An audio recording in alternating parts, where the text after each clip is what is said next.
Dodoma inaendelea kukua. Pamoja na ukuaji huo, mahitaji ya miundombinu nayo yanaongezeka. Ndani ya ukuaji huo, kiwanja cha ndege cha kimataifa cha Msalato kinaendelea kuchukua nafasi yake kama sehemu muhimu ya safari ya mji huo. Leo mradi huu umefikia hatua inayoonyesha wazi kwamba kazi inaendelea na maendeleo yake yanaonekana. Kuanzia miundombinu ya msingi hadi majengo na maeneo ya huduma, kila sehemu inaonyesha hatua ya kusogea mbele kuelekea kiwanja kikubwa cha kisasa.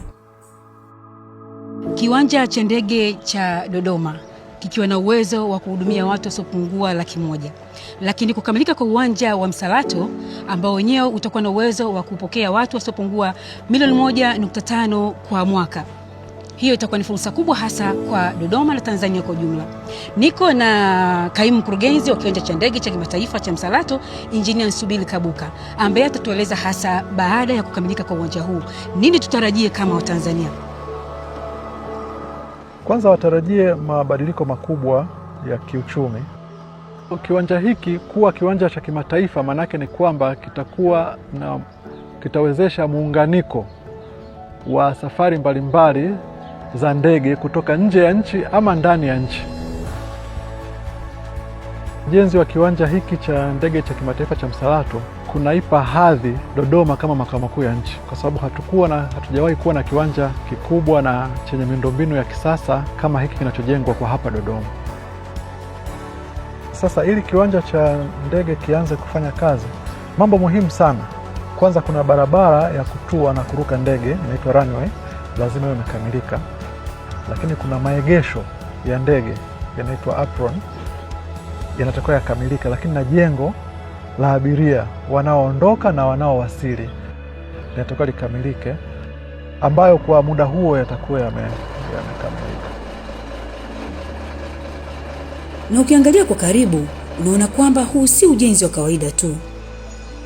Ni kazi ya watu, utaalamu wao, mipango yao na juhudi za kila siku za kujenga kitu kitakachokuwa na maana kubwa kwa Dodoma na nchi kwa ujumla. Zaidi ya saruji na chuma, Msalato ni ishara ya mabadiliko. Ni sehemu ya hadithi ya Dodoma ya leo na maandalizi ya Dodoma ya kesho. Ni lango linaloandaliwa kwa ajili ya safari, biashara, muunganiko na fursa mpya.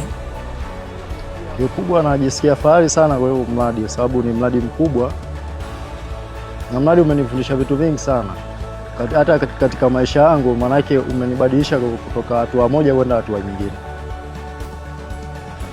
Barabara ya kutua na kupaa kwa ndege katika kiwanja cha Msalato jijini Dodoma. Kiwanja hiki kinatajwa kuwa katika daraja la 4E, ikiwa ni level ya pili kutoka mwisho kabisa. Niko na mhandisi Mahona Luhende ambaye atatueleza hasa nini kinaendelea na mradi umefikia wapi kwa ujumla.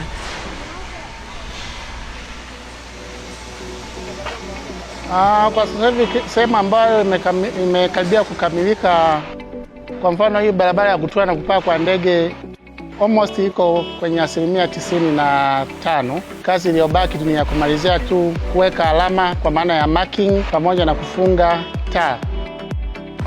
Kwenye upande wa maegesho ya ndege na kwenyewe tumekamilisha almost kwa 95%. Structure works tumeshamaliza. Sasa hizi tunaendelea na kazi za umaliziaji kwa maana ya finishing.